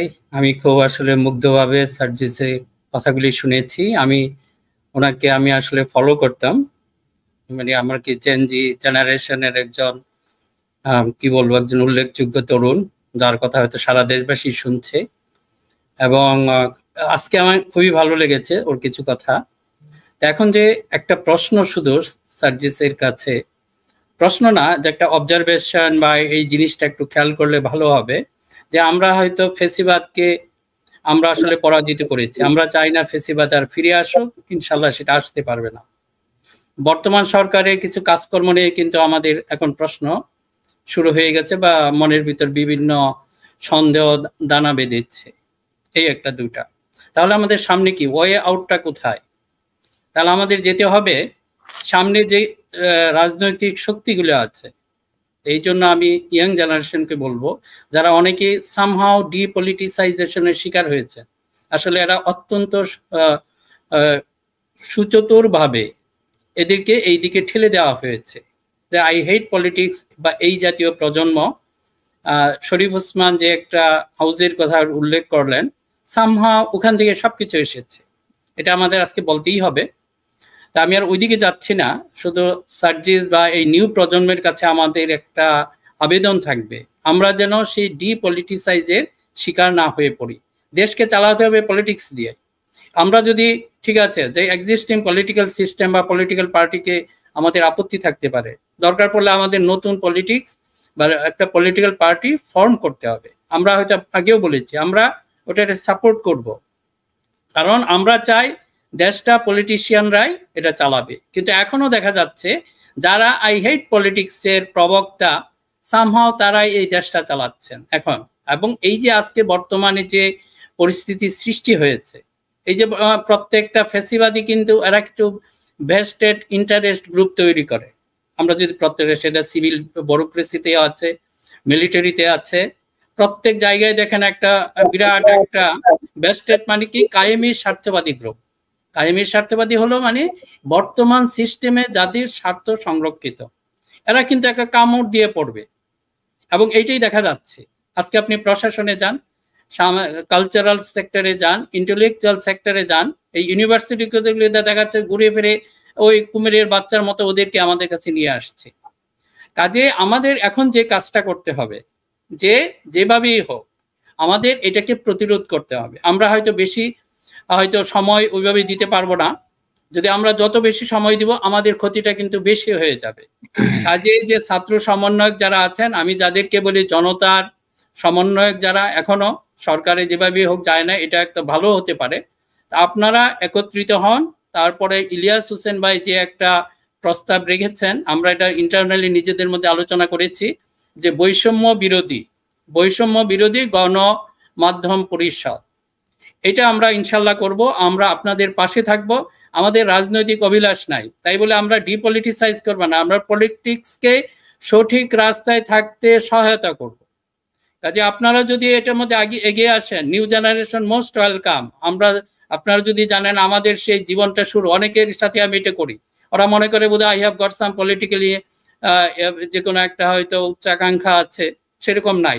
আমরা বলছি এখানে যারাদেরকে দেখছেন, আমরা তো ইন্টারনালি আমরা কথা বলি, ইনক্লুডিং মাহমুদ ভাই, তার শফিক রহমান, আপনারা তো সবাইকে জানেন। ওনার অনেক সুযোগ ছিল, উনি কোনো কিছুই নেন নাই, কিন্তু একটা জায়গা থেকে পরামর্শ দিয়েছেন। ওনার সম্পর্কে অনেক কিছু খারাপ বলা হতো মানুষের কাছে, যে ওই ধরনের বিএনপি ঘরানার বা দলান্দ এই জাতীয় জিনিস বলা হতো, আমাদেরকে হয়তো সামহাও বলে। কিন্তু আমরা চাই এই পলিটিক্সটা সঠিক রাস্তায় ফিরে আসুক। তাই এই যে সার্জিস সহ আমার যেটা হচ্ছে আপনাদের কাছে এটাই বলবো, যে আপনি প্রথম যাদেরকে হয়তো এদেরকে আসবে না, ফেসিবাদকে আমরা পরাজিত করেছি, বর্তমান সরকারও যদি এটা ফেইলুর হয় তা আপনাদের ওয়ে আউটটা রাখতে হবে। কাজে আপনারা ইতিমধ্যেই দেখেছেন এই যে ইয়ার প্রচারণার শিকার হয়েছেন, যে সমন্বয়করা এই করে সেই করে। একইভাবে আমি জাস্ট আপনাদের প্রতি এইটুকু মনোযোগ দিতে বলবো, যে সামনে যে পলিটিক্যাল পার্টিগুলি আছে, আমরা যদি সবগুলিকে ধ্বংস করে দেই, দে আর নট পারফেক্ট, এটা কিন্তু খেয়াল রেখে তাদের সেই সুযোগটা দিতে হবে, পরিশুদ্ধির সুযোগটা দিতে হবে। আমরা যদি তাদেরকে ধরি বা আপনাদের মাধ্যমে তাদেরকে এমন একটা জায়গায় মানে আমরা তাদেরকে চিত্রিত করে ফেলি, কিংবা তাদের পিউরিফিকেশনের সেই সুযোগটা যদি না থাকে, তার তো ডিপলিটিসাইজ এরা উৎসাহিত হবে, পিছনের যে ফেসিবাদ ছিল সেগুলো আবার চলে আসবে। কাজে আপনাদের প্রতি অনুরোধ, যখন আপনারা পলিটিক্যাল কারণে যদি একজন আরেকজনের বিরোধিতা করতে হয়, একই কথা বিএনপি এবং জামাতের ক্ষেত্রে প্রযোজ্য। এই মাসুম ভাই যে কথাটা বললেন, যে মিশরের উদাহরণ দিয়েছেন, আসলে এটা থেকে কিন্তু আমরা খুব বেশি দূরে নই। যে কোনো সময় তো ভয়ঙ্কর কিছু ঘটে যেতে পারে। এখানে তিনটা শক্তি, এক হলো ছাত্র সমন্বয়ক, দুই হলো যদি আমরা পলিটিক্যাল পার্টির দুইটা পলিটিক্যাল পার্টি বিএনপি এবং জামাতকে ধরি, আপনাদের তিনজনকেই কিন্তু করবে, কচুকাটা করে ফেলবে, এটা নো ডাউট। এদেরকে প্রথম আপনারা হলেন প্রথম শত্রু। কাজেই নিজেদের ভিতরে আমরা আমাদের জায়গা থেকে আপনাদেরকে এইটার একটা অনুরোধ করব যে আপনারা যেন এই সুযোগটা বাইরে কাউকে দিবেন না। আর কনক ভাই যদি আমাকে পরে সুযোগ দেন, আমি ওই যে গণমাধ্যম পরিষদ নিয়ে একটু কথা বলতে চাচ্ছি, আমার কিছু আবেদন আছে। আমরা আসবো আপনার কাছে, প্রায় 1 ঘন্টা হয়ে গেছে, বাট আমাদের আরো 2-3টা প্রসঙ্গ আছে। যেহেতু সার্জিসকে পেলাম, আমার মনে হয় যে প্রসঙ্গগুলো নিয়ে আমি আলোচনা করে ফেলি। এবং সার্জিস, আমি যখন আপনাদের বক্তব্য শুনি, আমি আমাকে আপনাদের বয়সে ভাবি এবং ভাবি যে আপনাদের বয়সে, মানে ওই বয়সে আমি এগুলো ভাবতামও না, জানতামও না। মাশাআল্লাহ, you are very much matured, এবং আপনারা যেভাবে বলেন, আপনাদের যে ভাবনার যে গভীরতা আমরা দেখি, তাতে আমরা খুবই আশাবাদী হই যে ভবিষ্যৎ বাংলাদেশ বা সবকিছু মিলিয়ে। তো সার্জিস, আমাদের ইনকিলাব মঞ্চ থেকে অভিযোগ করা হলো যে কেন আপনারা মাহমুদুর রহমান আসছে এটা খবর পেয়ে ওনাকে স্বাগত জানালেন না, ওনার জন্য কোর্টে আপনারা গেলেন না, বা এখন পর্যন্ত আপনারা একটা ফেসবুকে স্ট্যাটাসও দেন নাই। এটা কি আপনাদের কি কারণটা, কি পেছনে কি কোনো কারণ আছে? কোনো জাস্ট সংক্ষেপে যদি একটু আমাকে অ্যাড্রেস করি, যেহেতু উনি অভিযোগটা উত্থাপন করেছেন। আচ্ছা দেখুন, প্রথম কথা আমার জায়গা যেটি মনে হয় আসলে যে আমরা সচরাচর রাজনীতিবিদদের যে চরিত্রটি দেখে এসেছি, সেই চরিত্র থেকে আমরা বের হতে চাই, সেই চেষ্টাটি আমাদের সবসময় আছে। আমি যদি আমার কথা এক্ষেত্রে বলি, বা আমাদের অধিকাংশই আমরা এই চিন্তাটি করি সব সময়, যে আমরা আজকে যেই পথে আসলে এসেছি, আমরা কিন্তু আজকে থেকে 2 মাস বা 3 মাস আগে এটা কল্পনাও করিনি যে আমরা এই পথটিতে আসব, কিংবা বাংলাদেশে এমন একটি অবস্থা তৈরি হবে। এবং আমরা যে অভিজ্ঞতাগুলোর মধ্য দিয়ে যাচ্ছি, এই অভিজ্ঞতাগুলো কিন্তু আমরা জীবনের প্রথম ফেস করছি আসলে। আমি যখন মাহমুদুর ভাই দেশে আসলেন এবং তিনি দেশ থেকে আসলে আত্মসমর্পণের জন্য আসলেন, ততটুকু পর্যন্ত আমি আসলে কয়েকটি জায়গায় ছিলাম। আমার এটি আসলে দুঃখের সাথে বলতে হয় যে স্বাস্থ্য মন্ত্রণালয় কিংবা অন্তর্বর্তীকালীন যে কিংবা এই যে আমাদের অন্তর্বর্তীকালীন সরকারের যেটি রয়েছে, স্বাস্থ্য মন্ত্রণালয়, স্বাস্থ্য উপদেষ্টা কিংবা স্বাস্থ্যের সাথে সংশ্লিষ্ট যারা রয়েছে, আসলে তাদের যেভাবে কাজ করার কথা আমার শহীদ পরিবারকে নিয়ে, আমার আহত ভাই বোনদেরকে নিয়ে, হসপিটালে যারা শুয়ে রয়েছে তাদেরকে নিয়ে, সেই কাজটি তারা করছেন না। মানে যতটুকু করা উচিত ততটুকু তারা তাদের জায়গা থেকে করছেন না, যত অ্যাক্টিভিটি করা উচিত ততটুকু করছেন না। আমরা আমাদের জায়গা থেকে বিভিন্ন কোম্পানির সাথে যোগাযোগ করি যাদের ওই রেপুটেশনটুকু রয়েছে। আমি সংবিধানের রক্ষণ সমর্থন ও নিরাপত্তা বিধান করিব। অর্থাৎ আপনি সংবিধানের সংরক্ষণ, রক্ষণ, নিরাপত্তা বিধান করবেন। তো এই সংবিধানে তো আপনাদের 2 মাস শেষ, এই সংবিধানে বলা আছে 90 দিন পরে নির্বাচন দিবেন। নির্বাচন আপনি তো আপনি যে শপথটা নিলেন, এই যে শপথটা পাঠ করলেন, এটা তো শপথ। তো আমার মনে হচ্ছে সার্জিস 3 মাস এখন আপনি এটা প্রয়োজন পরে আলোচনা করবো, কিন্তু এই যে 90 দিনের আগেই আমাদের একটা ওয়ে আউট করা, যে বিপ্লবী সরকারে আমরা কনভার্ট হওয়া, এই চুপ্পু বা অন্যান্য যা কিছু আছে এগুলো থেকে আমাদের মুক্ত হওয়া খুব জরুরি, না হলে এই বিপ্লব ব্যাহত হবে। 18 বছর ধরে যারা সুবিধা নিয়েছেন, এরকম 18 জন যদি উপদেষ্টা মন্ডলীতে থাকেন, তাদেরকে দিয়ে কাজ হবে না। ব্রতী আপা, বেলা আপাদেরকে দিয়ে কিছু হবে না। নূরজাহান বেগমকে তো আমি খুঁজেই বেড়াচ্ছি, স্বাস্থ্য অবস্থা শেষ। ওই গান আছে না, নূরজাহান সিন্ধু নদীতে ভেসে, এইটা গাইতে হবে এখন। উনি কোথায়? ওনার কি ভূমিকা? কোথায় উনি? মেডিকেল সেক্টর শেষ, এই যে চিকিৎসা হচ্ছে না, ওনার দায় নাই? অবশ্যই ওনার দায় আছে। সব আওয়ামী লীগের লোকজন বসা আছে, তারা এই ছাত্রদের প্রতি সহমর্মী হবে? ওইভাবে হবে না। তো আরেকটা যে কথা, এই যে ধরেন আমরা গতকাল দেখলাম যে মায়ের ডাকের তুলির বাসায় তার বড় ভাইকে গ্রেপ্তার করা হয়েছে, এবং আইএসপিআর একটি বিবৃতি দিয়েছে যে 2016 সালে নাকি তার বিরুদ্ধে কি ছিল না ছিল ইত্যাদি। তো আমার কেন যেন মনে হচ্ছে জেনারেল ওয়াকার সহ সেনাবাহিনীর যে ভূমিকা, তার প্রতি আমরা শ্রদ্ধাশীল। এখনো মনে রাখতে হবে হাসিনার অনুগত বাহিনী এখনো শক্তিশালী সেনাবাহিনীর ভেতরে। বিভিন্ন নিউজ মিডিয়ায় হস্তক্ষেপ করা। এনটিএমসি কি পরিবর্তন হয়েছে? হয় নাই। এনটিএমসি যে কাজগুলো করতে, সেই কাজগুলোই অব্যাহত আছে। বিভিন্ন জায়গায় অনেক কিছু আছে। তো সেই জায়গাগুলোয় আমি আপনাদেরকে বলবো যে সতর্কতার সাথে আরো বলিষ্ঠভাবে আপনাদের ভূমিকা রাখুন, কারণ আমাদের কাছে অনেক খবরই আসে যেগুলো ভালো ঠেকছে না আর কি, ভালো ঠেকছে না। আমার মনে হয় যে এই জায়গাতে জাস্ট এই দুটো বিষয় আপনাকে বললাম, আপনার জাস্ট সংক্ষিপ্ত একটা মন্তব্য দিয়ে আমরা ইলিয়াসের কাছে যাব। আমার জায়গা থেকে আপনাদেরকে শুধু একটি কথাই বলি, বিগত 16 বছরে বিশেষ করে আমরা বিশ্ববিদ্যালয়ে পড়াশোনা শুরু করেছি 2017 সালে। এরপর থেকে আমরা এমন একটি কালচারের ভিতর দিয়ে আমাদেরকে যেতে বাধ্য করা হয়েছে, যেই কালচারটি হচ্ছে যা বলছে তার সাথে একাত্মতা ঘোষণা করা, সহমত বলা, যদি আপনি না বলেন তাহলে আপনাকে ট্যাগ দেয়া, অথবা চুপচাপ একদম মুখে স্টেপ দিয়ে একদম চুপ করে বসে থাকা, এমন একটি কালচারের মধ্যে দিয়ে আমরা বড় হয়েছি।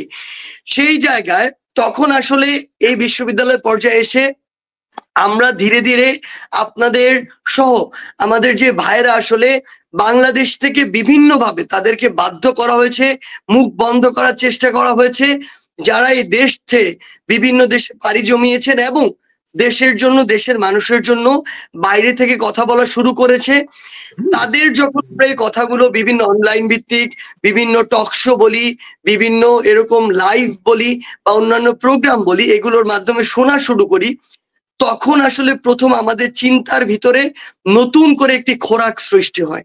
তখন আমাদের চিন্তার ভিতরে নতুন করে একটি বৈচিত্র্য সৃষ্টি হয় এবং সেই প্রথম আমরা ওই সহমত শব্দটিকে আবার প্রশ্ন করতে শিখি। সেই প্রশ্নটি, এটি সত্য, অধিকাংশ প্রশ্ন আমরা মনে মনে করেছি, এটি সত্য, অধিকাংশ প্রশ্ন আমরা ফেসবুকে লিখে আবার অনলিমি করে দিয়েছি। এটিও সত্য যে অধিকাংশ প্রশ্ন আমরা বলতে গিয়ে থেমে গিয়েছি, কিন্তু সবচেয়ে বড় কথা আমরা ওই প্রশ্নটি করা শুরু করেছি, হোক যে কোনো ফরম্যাটে। সেই জায়গা থেকে আমরা আপনাদেরকে মনে করি, বা আপনারা যারা রয়েছেন দেশ দেশের মানুষের কথা চিন্তা করেন, আপনারা আপনাদের জায়গা থেকে এই কথাগুলো তুলুন। আমরা আমাদের এই আপনাদের এই আইডিয়া গুলো, নতুন ইনসাইট গুলো রাষ্ট্র পরিচালনার জন্য, দেশের মানুষের জন্য এগুলো আসলে জানতে এবং শুনতে চাই। এবং আমরা বিশ্বাস করি আপনারা যে বিভিন্ন ভাবে এই যে প্রশ্নগুলো করছেন, বিপ্লবী সরকার, অন্তর্বর্তীকালীন সরকার, প্রেসিডেন্ট চুপ্পু থেকে শুরু করে সংবিধানের বিষয়গুলো, বিশ্বাস করুন এই প্রশ্নগুলো আমাকে এই বিষয়গুলো নিয়ে নতুন করে ভাবাবে, আবার নতুন করে এই বিষয়গুলো নিয়ে পড়াশোনা করার জন্য একটি চাপ সৃষ্টি করবে আমার ভিতরে, যেটি আমার আসলে করা প্রয়োজন। আমাকে এই বিষয়গুলো তারা সমৃদ্ধ হতে উৎসাহিত করবে। সেই জায়গায় আমরা আমাদের জায়গা থেকে চাই যে আপনাদের এই বিভিন্ন দৃষ্টিভঙ্গি থেকে কোনো একটি জিনিসকে প্রশ্ন করা, এটি অব্যাহত থাকুক। এবং এটা সত্যি যে ওই মুহূর্তে, ওই দিন 5ই আগস্ট পরিস্থিতি বিবেচনা এমন কিছু সিদ্ধান্ত নিতে হয়েছে, যদি আমরা হাতে হয়তো 7 দিন সময় পেতাম এই সিদ্ধান্তগুলো হতো না। পরিস্থিতি বিবেচনায় রাত 4টার দিকে আমাদেরকে এটা ডিক্লেয়ার করতে হয়েছে যে আমাদের অন্তর্বর্তীকালীন সরকার প্রধান উপদেষ্টা কে হবে। এটা তো রাত 4টার দিকে ভোর 5টায় ফজর আজানের সময় ডিক্লেয়ার করার বিষয় ছিল না। কিন্তু বিভিন্ন দিক থেকে এরকম যে বিভিন্ন অপচেষ্টার নীল নকশার গন্ধ পাওয়া যাচ্ছিল, পরিস্থিতি বিবেচনা অনেক কিছুই করতে হয়েছে, অনেক নামকে অনেক ভাবে দিতে হয়েছে, যেটা ছিল আসলে বিভিন্ন আঙ্গিকে, বিভিন্ন জিনিস চিন্তা করে, বিভিন্ন বিষয় চিন্তা করে। আমরা যারা, আপনারা এটা জানেন যে আমরা আসলে জীবনের প্রথম আমরা এখানে যারা রয়েছে এই অভিজ্ঞতাগুলোর মধ্যে দিয়ে যাচ্ছি, ঠেকছি, শিখছি, নিজেকে সংশোধন করছি। তো এই জায়গাগুলো থেকে আমরা আপনাদেরকে অনুরোধ করব, আপনারা আপনাদের জায়গাগুলোতে এই কাজগুলো অব্যাহত রাখুন। আমরা আমাদের জায়গা থেকে সর্বোচ্চ চেষ্টা করে যাব এই দেশের জন্য, এই দেশের মানুষের জন্য, আমার বাংলাদেশের পতাকার মানচিত্রের জন্য। সার্জিস, আমরা যারা কাজ করছি, ধরেন বিদেশ থেকে আমেরিকা, প্রায় 10 বছর তো হয়ে গেল নির্বাসনের, আমরা 9 মাস জেলে ছিলাম, আমেরিকায় আসছি প্রায় 9 বছর চলছে। তো ধরেন এর মধ্যে ধরেন আমার ছোট বোনকে অ্যারেস্ট করছে, আমার সম্পত্তি গ্রাস করছে, বহু রকমের কিছু করেছে। কিন্তু আমাদের কাজের মূল জায়গাটা হচ্ছে আমার দেশ, আমার দেশকে ভালোবেসেই সবকিছু করা, না হলে আমরা অন্যভাবে অনেক কিছু করতে পারতাম। মানে সেই অনেক সুযোগ ছিল। আপনি জানেন যে ফ্যাসিবাদ নানাভাবে গ্রাস করার চেষ্টা করে। তো আমি চাই যে আপনাদের যেন ব্যর্থ না হন, কারণ এই ব্যর্থতা আর বুকে রক্ত আমরা চাই না, আর মানুষ আহত হোক, মানুষ কষ্ট পাক আমরা চাই না। আপনাদের এই বিপ্লবটা যেন সক্রিয় থাকে।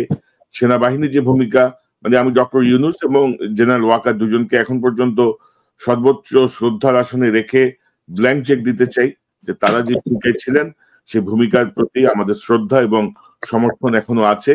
তবে সেটি কয়দিন থাকবে, কয়দিন, আমরা এটা কিন্তু আনলিমিটেড টাইমের জন্য দেওয়া হয়নি। মানে আমরা তাদের কার্যক্রম পর্যবেক্ষণ করছি, কারণ তারা যতই মহান হন তারা এই দেশেরই মানুষ এই দেশের উপরে তাদের কোনো তাদেরকে স্থান দেওয়ার কোনো সুযোগ নাই। ইলিয়াস, আপনার কাছ থেকে শুনি, আপনি অনেকক্ষণ ধরে শুনছেন, সার্জিসের সঙ্গে অনেক কথা শুনলেন, মিনার ভাই, শরীফ এবং মাসুম মাহবুব আলোচনা করলেন, আপনার কাছ থেকে আপনার অভিমত একটু জানি আমরা।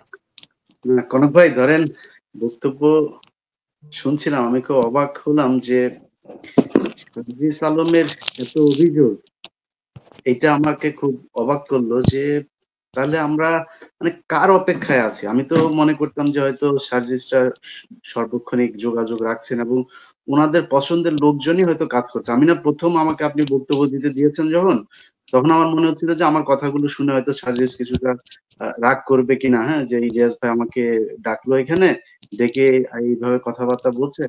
তো মানে মানে আমি জানি না যে আমার এখন মনে হচ্ছে কি জানেন, বাংলাদেশে 5 তারিখ থেকে আজ পর্যন্ত যেই সময়টা, এই সময়টা শুধুই মাত্র আওয়ামী লীগকে কিছুটা প্লেস করে দেওয়ার জন্য একটা কার্যক্রম চলছে, এর বাইরে আর কোনো কিছুই হচ্ছে না। আপনি যদি যেই ছাত্ররা নিহত হয়েছে 5 লাখ টাকা করে তাদের দিতে দেওয়া হবে, সরকারের পক্ষ থেকে ঘোষণা দেওয়া হলো। 5 লাখ টাকা করে কিসের জন্য? বাংলাদেশে প্রতিদিন রিজার্ভ বাড়ছে। বাংলা যদি আমি বলেছি, এর আগেও বলেছি যে যদি প্রয়োজন আমাদের কাছে টাকা চান, আমরা ফান্ড কালেক্ট করব। আমরা প্রতিদিন অন্তত এক একটা দেশ থেকে 10 কোটি, 15 কোটি, 20 কোটি যা প্রয়োজন হয় আমরা টাকা পাঠাবো। বাংলাদেশের মানুষ রক্ত দিতে শিখেছে, টাকা পয়সা তাদের কাছে কিছুই না। তো আমি যদি নাকি মনে করি যে এই সরকার যে অবস্থার ভেতরে আছে, সেই অবস্থায় থেকে তারা আসলে বাংলাদেশের মানুষের জন্য কিছু করতে চায়, তাহলে এই সার্জিস আলমরাই তো সবচাইতে সবার মানে সামনে ছিল। মানে তাদের কথাই যদি শোনা না হয়, তাহলে সরকার শুনছে আসলে কার কথা? আপনি দেখেন মাহমুদুর রহমান আজকে যে অবস্থার ভেতরে, মাহমুদুর রহমানকে নিয়ে কেন কথা হবে না? মাহমুদুর রহমান কেন সর্বোচ্চ সুযোগ সুবিধা পাবে না? মাহমুদুর রহমানকে নিয়ে ত্রিমুখী একটা মানে সমস্যা তৈরি করা হয়েছে। এক হচ্ছে এই যে সাংবাদিকতায় গণমাধ্যমে যারা আছে, সেই সাংবাদিকরা তো এতদিন মাহমুদুর রহমানকে দেখতে পারে নাই, এইটা একটা সমস্যা। আরেকটা সমস্যা হচ্ছে এখন যারা উপদেষ্টা আছে, তাদের ভেতরে অনেকের ধরেন পেটে লাথি পড়বে, কারণ মাহমুদুর রহমান তো এখন সত্য কথা বলবে, যা সত্য সেটা লিখতে যাবেন, অথবা তিনি উপদেষ্টার পদেও যেতে পারেন। এসব নিয়ে তাদের ভেতরে একটা সমস্যা তৈরি হইতে পারে। আলী ইমাম মজুমদারদের এই একটা সমস্যা আছে, আর ভারতের সমস্যা তো আছেই। তো আপনি সব জায়গাগুলোতে যদি এখন দেখেন, এখনো পর্যন্ত কিন্তু এই ভারতই বসে আছে। আমি যখন কথা বলছিলাম মানে শুনছিলাম যখন, ওই সময় আমাকে একজন কয়েকটা লিঙ্ক পাঠালো। আমি লিঙ্কটা আগেই চেয়েছিলাম, সে লিঙ্ক গুলো পাঠালো যে কোন কোন টেলিভিশন পত্রিকা আজকে নিউজ করেছে যে পাহাড়ে একজন শিক্ষককে গণধোলাই দিয়ে মারা হয়েছে। কেন জানেন? ওই শিক্ষক নাকি একজন পাহাড়ি মেয়েকে ধর্ষণ করছিল। আমি এখন পর্যন্ত সময় টেলিভিশন আর হচ্ছে কালবেলা এই দুইটা নিউজের লিঙ্ক দেখলাম। সময় টেলিভিশনের এত সাহস, এখনো পর্যন্ত তারা কমল দেখে তাদের টেলিভিশনের সাথে রেখেছে। তারা এখন নিউজ করেছে যে একটা মেয়েকে গণধর্ষণ, একজন শিক্ষক মারা গেল। টেলিভিশনের কোথাও আমি কোনো বক্তব্য পেলাম না, কারো কোনো অভিযোগ পেলাম না। ওই শিক্ষকের পরিবার কিংবা ধর্ষিতার পরিবার কারো কোনো অভিযোগ নাই।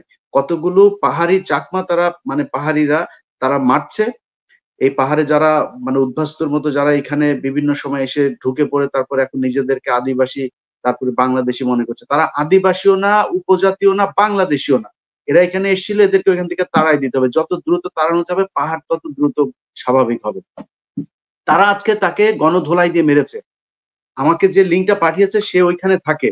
সে বলছে যে ভাই এই শিক্ষক অত্যন্ত সম্মানিত একজন মানুষ, সে এই পাহাড়িদের বিরুদ্ধে কথাবার্তা বলতো। পাহাড়ি যে বাংলাদেশিরা যারা ওইখানে আছে তাদের বিভিন্ন অধিকার নিয়ে তিনি কাজ করতেন। তাকে গণধোলাই দিয়ে আজকে মারা হয়েছে। বাংলাদেশের টেলিভিশন আজকে নিউজ করেছে যে ধর্ষণের দায়ে গণধোলাই দিয়ে তাকে হত্যা করা হয়েছে। এটা হচ্ছে আমাদের গণমাধ্যম। এর কারণ কি? এর কারণ হচ্ছে কালবেলা এখনো সন্তোষ চালাচ্ছে, এই সময় টেলিভিশন এখনো রয়ের দ্বারা পরিচালিত হচ্ছে, এই কারণে এইসব সংবাদ হচ্ছে।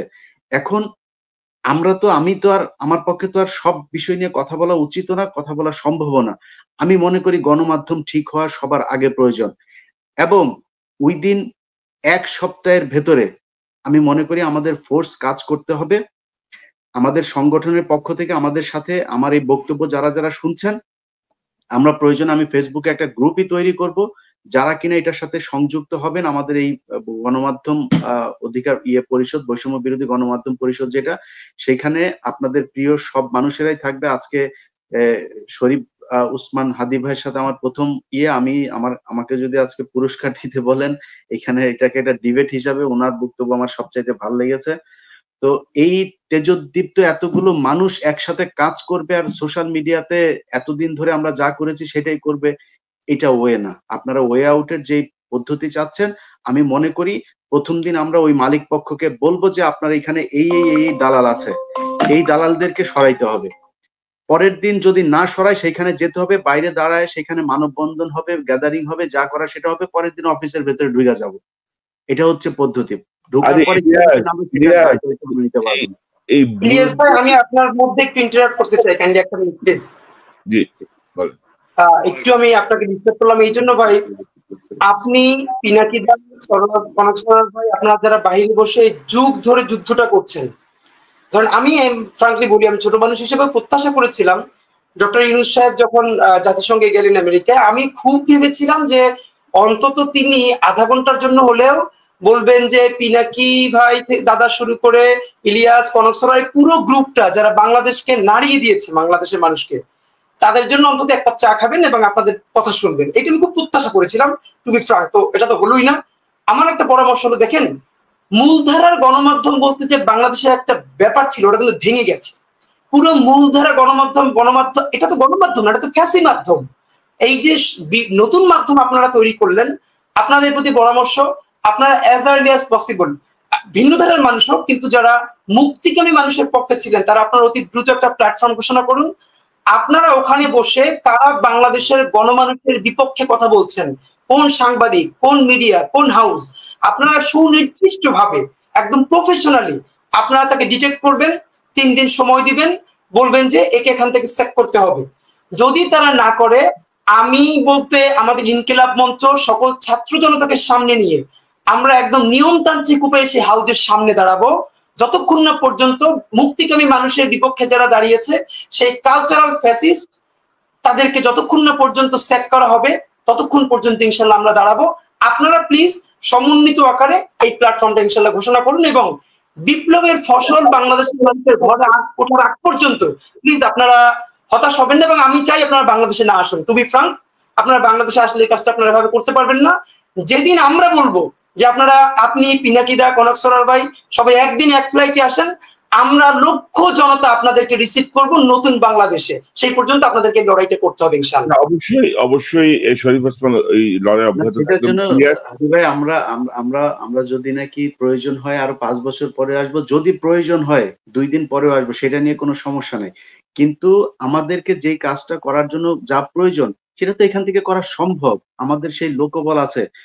টেলিভিশনের মালিক, সম্পাদক যারা এখন দালালি করছেন, যদি মনে করে থাকেন যে আপনারা এইভাবে তাংনাং করে তারপরে সরকারকে কয়দিন সময় দিবেন, প্রথম আলোর এই গুটিবাজি দিয়া তারপরে দেশ চালায় যাবেন, ফাঁকে ফুঁকে মাঝে মধ্যে জানাজার মধ্যে এসে উপস্থিত হবেন, এই সুযোগ আপনাদেরকে দেওয়া হবে না। আমি তো বললাম যে আমরা হাতি ভাই, আমরা 1 সপ্তাহের ভেতরে ইনশাল্লাহ আমরা এটা নিয়ে অনেক কাজ করছি অলরেডি। মিনার ভাই, আমি, কনক ভাই এবং এখানে থাকা অবস্থাতেই এটা করা, আমরা এটা নিয়ে আলোচনা হয়েছে, মুশফিক ভাইয়ের সাথেও এটা নিয়ে বিস্তারিত আলাপ হয়েছে। তো আমরা এটা খুব দ্রুতই করছি। এবং আমি বলবো সব শেষ কথা যেটা, যে অন্য সেক্টর এগুলোকে এমনিকেই ঠান্ডা করা যাবে। আগে গণমাধ্যমের কথা বললে নেই, গণমাধ্যমে এখন পর্যন্ত যারা আছেন, যদি জাইয়া টাইয়া নিয়ে, যদি মান সম্মান নিয়ে যদি রাস্তায় বাইর হইতে চান, তাহলে আগে থেকে ভাইগা পড়েন। আর যদি নাকি আপনাদেরকে বের করতে হয় তাহলে কিন্তু অবস্থা খারাপ হবে, সেটার জন্য কেউ দায়ী থাকবে না। আর যদি আমরা এটা করবো দেখে যদি কেউ আবার এখানে সুশীলগিরি মারাইতে আসেন না, এটা আইন শৃঙ্খলা হোক আর যেই হোক, যে অথরিটি হোক, মারাইতে আসেন না, আমরা কিন্তু এখনো নিউ ইয়র্কে আছি, এটা মাথায় রাখতে হবে। সো এত ফাল পাড়ার কিছু নেই। আমরা যা চাই সেটা ন্যায্য জিনিস চাই, জনগণ যেটা চায় সেটা চায়। এবং আমি সবচাইতে সবার আগে যেটা বলবো যে এই যে যারা এখনো আহত নিহত আছে তাদের পরিপূর্ণ ট্রিটমেন্ট হচ্ছে না, এখনো পর্যন্ত হচ্ছে না। আমি কালকে আমার যে পত্রিকা নতুন করে চালু করছি, বাংলা এডিশন, সেখান থেকে আমি একজনকে পঙ্গু হাসপাতালে পাঠিয়েছিলাম। অনেক মানুষ এখনো পর্যন্ত, অনেক মানুষ এই জায়গায় এই ইয়েতে আছে। তো এইটা তো হইতে পারে না। যারা বলছিলাম যে নূরজাহান বেগম নামে জনৈক মহিলাকে স্বাস্থ্যের দায়িত্ব দেয়া আছে, যে স্বাস্থ্যের বোঝে না, স্বাস্থ্য বানানো জানে কিনা আমার সন্দেহ আছে। মানে আওয়ামী লীগের প্রত্যেকটা লোকে সে পুনর্বাসন করতেছে। ভাই আপনার কি মনে হয় যে যারা হাসিনার দ্বারা সুবিধাভোগী, হাসিনার দ্বারা মানে কোটি কোটি টাকা কামাইছে, ডিউটি না করেও টাকা নিয়ে গেছে, মানুষের উপর টর্চার করছে, তারা এই আহত ছাত্রদের চিকিৎসা দেবে? দেবে না, তারা আরো ড্যামেজ করবে সেখানে। জি, হ্যাঁ, আমি যে জিনিসটা বলতে যাচ্ছি যে এই যে বৈষম্য বিরোধী গণমাধ্যম পরিষদ যেটা, এটা সম্পর্কে যেহেতু ইলিয়াস ভাই এবং আমাদের উসমান ভাই যে কথাটা বললেন, এটা একটা ভুল বোঝাবুঝি যেন সৃষ্টি না হয়।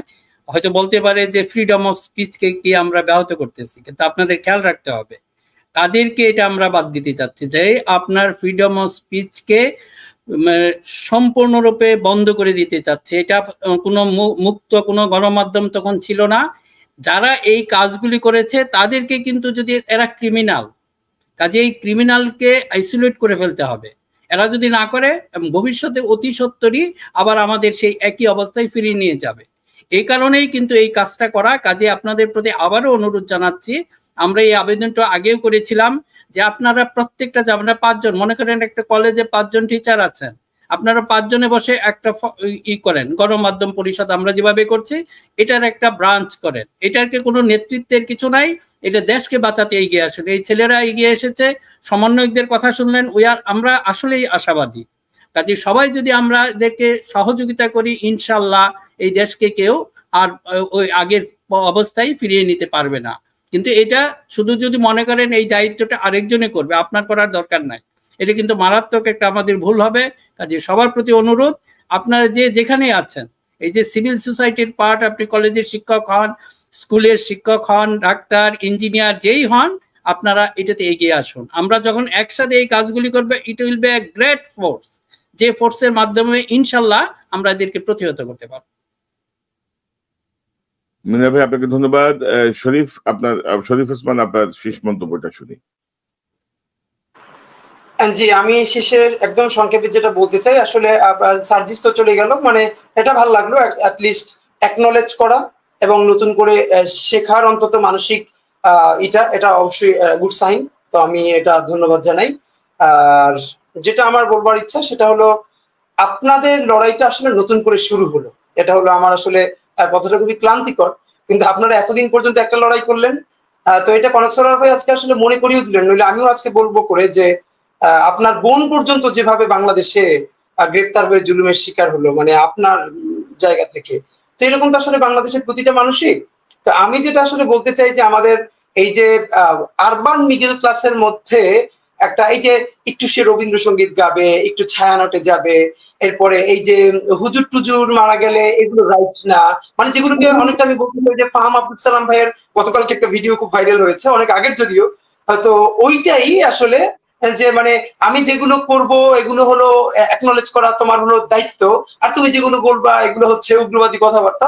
তো আসলে একদম ফ্যাসিবাদের গোড়ার ন্যারেটিভকে ভাঙতে হবে, মানে ফ্যাসিবাদের অর্ধেক রেখে বাকি অর্ধেক আমরা আবার পলিশ করব, এটা হবে না। আমাদের যেটা করতে হবে, গত দীর্ঘ সময় যেই ফ্যাসিবাদের যেই ন্যারেটিভ গুলো নির্মিত হয়ে বাংলাদেশকে এভাবে করা গিয়েছিল, সেই ন্যারেটিভ গুলো ভেঙে দিতে হবে। আর সব থেকে বড় ন্যারেটিভ তো আমরা ভেঙে ফেলেছি যখন আমরা বলেছি তুমি কে আমি কে, রাজাকার রাজাকার, এই কথা বলে বাংলাদেশের মানুষ নেমে এসেছে, রক্ত দিয়েছে। সুতরাং এখন আর আমাদের সুশীল হওয়ার কোনো সুযোগ নেই, আমরা ইনসাফের মানুষ হবো। আই রিপিট, যে হিন্দু, মুসলমান, বৌদ্ধ, খ্রিস্টান প্রত্যেকটা মানুষের নাগরিক এবং ইনসাফ নিশ্চিত করব। ইনসাফের বাংলাদেশের জন্য আমরা নতুন একটা সংগ্রাম করব। এবং সর্বশেষ বলতে চাই, আমরা একটা অভ্যুত্থান করেছি, বিপ্লবের কাজটা সম্ভবত এখন আমাদের সবাইকে মিলে শুরু করতে হবে। সেটা আগামী 1 বছর 2 বছর 3 বছর পর্যন্ত, ফসল না আসা পর্যন্ত আমাদের কামড় খেয়ে পড়ে থাকতে হবে। আল্লাহর কাছে আমরা সাহায্য চাই, আপনাদের জন্য দোয়া করি। আর বাংলাদেশের জনগণ নিশ্চয়ই তাদের কাছে, মানে তারা তো আমাদের সাথে থাকবেন অবশ্যই। ধন্যবাদ আপনাকে অসংখ্য ধন্যবাদ শরীফ ওসমান, আপনার মূল্যবান বক্তব্যের জন্য। এবং পাশাপাশি আমি প্রসঙ্গটা বলতে যেও ভুলে গেছি, আমাদের এই যে বদমাশ, এই যে মঞ্জুরুল হাসান বুলবুল, আমাদের ডিবিসি টেলিভিশনের ইকবাল সোবান চৌধুরী, বিএসএস এর ওমর ফারুক, তারা এখনো বিদ্যর্পে ঘুরে বেড়াচ্ছে। তারা কিন্তু বিভিন্ন ষড়যন্ত্রের সঙ্গে যুক্ত।